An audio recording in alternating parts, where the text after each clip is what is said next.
Estimados irmãos e irmãs, vamos a mais uma reflexão hoje, do nosso tema Eu amo a minha igreja, falando sobre Jesus que padeceu sob o poder de Pôncio Pilatos, foi crucificado, morto e sepultado. O creio nada diz do tempo que vai do nascimento de Jesus à sua morte violenta. Quem quiser compreender como é que Jesus pôde chegar a um fim tão vergonhoso, terá de recorrer ao testemunho dos evangelistas. Eles falam dos sinais, dos milagres e prodígios de Jesus, a fim de que as pessoas se apercebam que o reino de Deus está próximo. Jesus cura os doentes, toca os leprosos e esses são purificados, liberta os possessos do poder do demônio. Ou seja, Jesus realiza ações do Messias que são esperadas em Israel. Jesus fala de Deus de uma maneira nova. Ele conta parábolas e ensina de um modo que as pessoas simples compreendem o que ele diz do Pai. Jesus encontra discípulos que lhe confiam a sua vida, mas há também pessoas que duvidam e o rejeitam. Os seus adeptos são quase sempre gente modesta, que tem pouca influência. Entre os seus seguidores mais próximos, os apóstolos, não há sequer um doutor da lei. Os dirigentes religiosos, os sumos sacerdotes e os doutores da lei tentam evitar o aparecimento de heresias em Israel. Desde o início, observam Jesus e o movimento que ele suscita com desconfiança. Quando, num sábado, ele curou a mão atrofiada de um homem, eles protestaram. Jesus não respeita as prescrições de Moisés, ele peca, não é permitido curar ao sábado. Quando exorciza um possesso, eles dizem, ele próprio está possesso. Ao contrário, não teria poder sobre os demônios. Mesmo em Naim, quando encontra um cortejo fúnebre, Jesus não fica indiferente. Ele não olha o sofrimento da mãe em lágrimas como um simples espectador. Não diz a cada um que sofre, a vida é assim, ou então, Deus assim o quer, tu deves aceitá-lo. Ele aproxima-se do caixão e reanima o morto.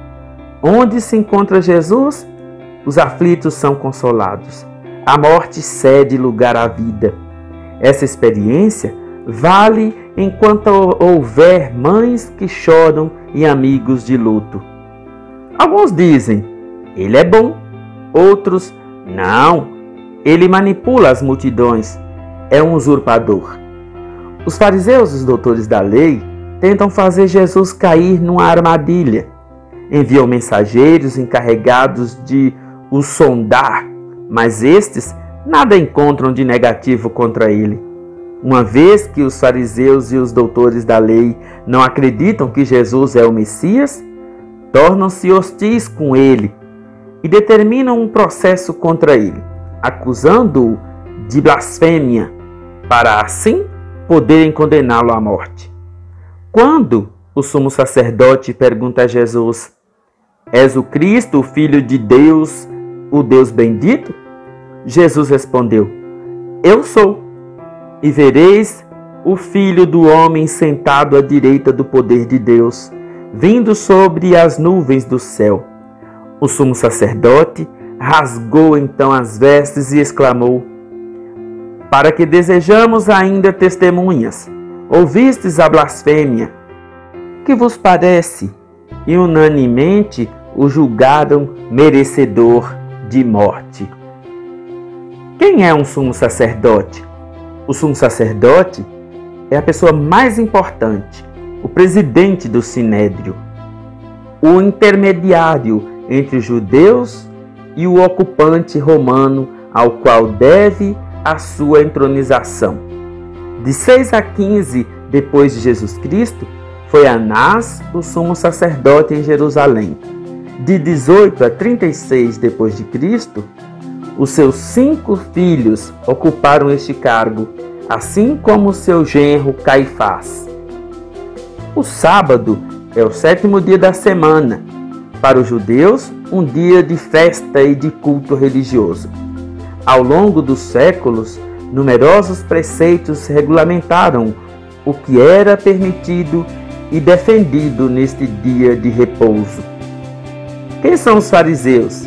Fariseus significa os separados, um partido político e religioso composto por homens piedosos que defendiam a rigorosa observância das prescrições de Moisés e as praticavam eles próprios.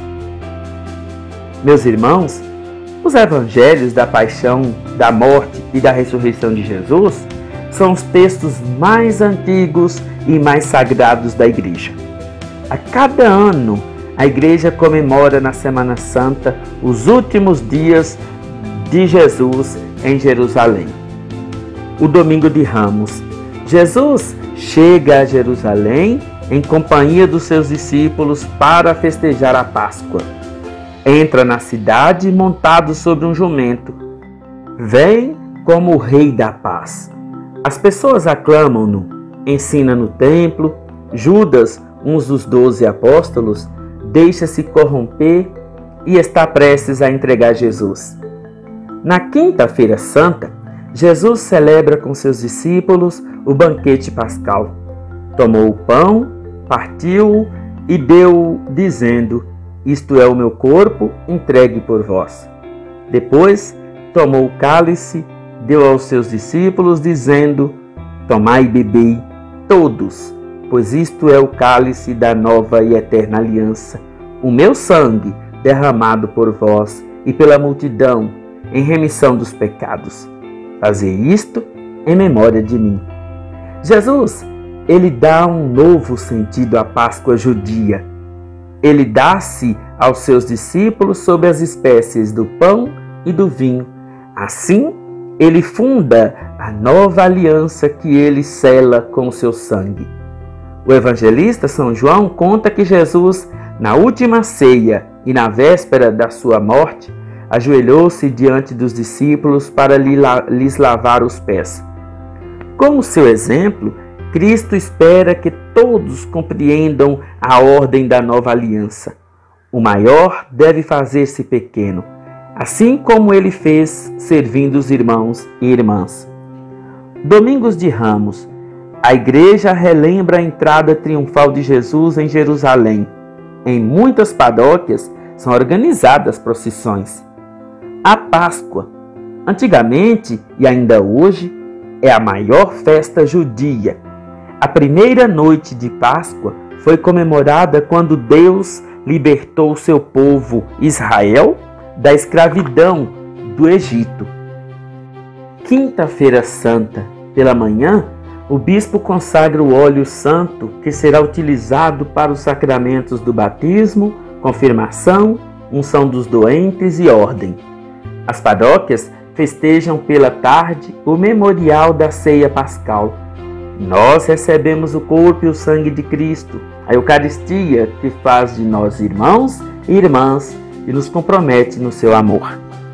Estimados irmãos e irmãs, tudo isso para nos fazer lembrar do grande amor de Deus, do grande amor de Cristo, por cada um de nós, por você, por mim. Tudo de bom e até a próxima.